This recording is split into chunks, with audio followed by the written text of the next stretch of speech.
আবারও মার্কিন যুক্তরাষ্ট্রে বিমান দুর্ঘটনা। কেন বারবার মার্কিন যুক্তরাষ্ট্রে বিমান দুর্ঘটনা হচ্ছে? এই ভিডিওটিতে আমি এই প্রশ্নগুলোর উত্তর জানাবো। ভিডিওটি অবশ্যই সম্পূর্ণ দেখার অনুরোধ রইল, না টেনে দেখবেন।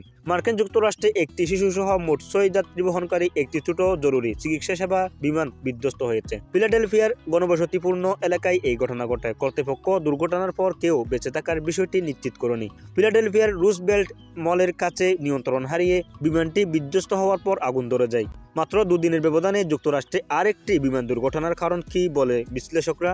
রেস্কিউ এয়ার অ্যাম্বুলেন্স জানিয়েছে 4 জন ক্রু সদস্য এবং একজন রোগীর সঙ্গী বিমানটিতে ছিল। তিনি বলেন, আমি এখনো নিশ্চিত করতে পারছি না যে কাউকে উদ্ধার করা হয়েছে। কোম্পানিটি এক বিবৃতিতে বলেছে, দুর্ঘটনার পর শোক প্রকাশ করেছেন মার্কিন প্রেসিডেন্ট ডোনাল্ড ট্রাম্প। সোশ্যাল মিডিয়ায় এক পোস্টে তিনি বলেন, ফিলাডেলফিয়ায় দুর্ঘটনায় আমি মর্মাহত, প্রাণ হারাই আরও কিছু নিরীহ মানুষ। পরিস্থিতি মোকাবিলায় স্থানীয় প্রশাসন তৎপর রয়েছে বলেও জানান তিনি। 2 দিন আগে ওয়াশিংটন সিটিতে আমেরিকান এয়ারলাইন্স একটি যাত্রীবাহী বিমানের সাথে মার্কিন সেনাবাহিনীর একটি হেলিকপ্টার সংঘর্ষে 67 জন নিহত হয়।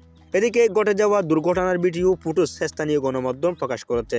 ভিডিওতে দেখা যায় নেমে আসা বিমানটি হঠাৎ মাটিতে পড়ে আগুন ধরে। আশেপাশের অন্তত একটি বাসভবন এবং বেশ কয়েকটি গাড়িতে আগুন লেগেছে। দুর্ঘটনার সময় হালকা বৃষ্টির কারণে ভিডিওতে ঘটনার স্পষ্টভাবে দেখা যাচ্ছে না।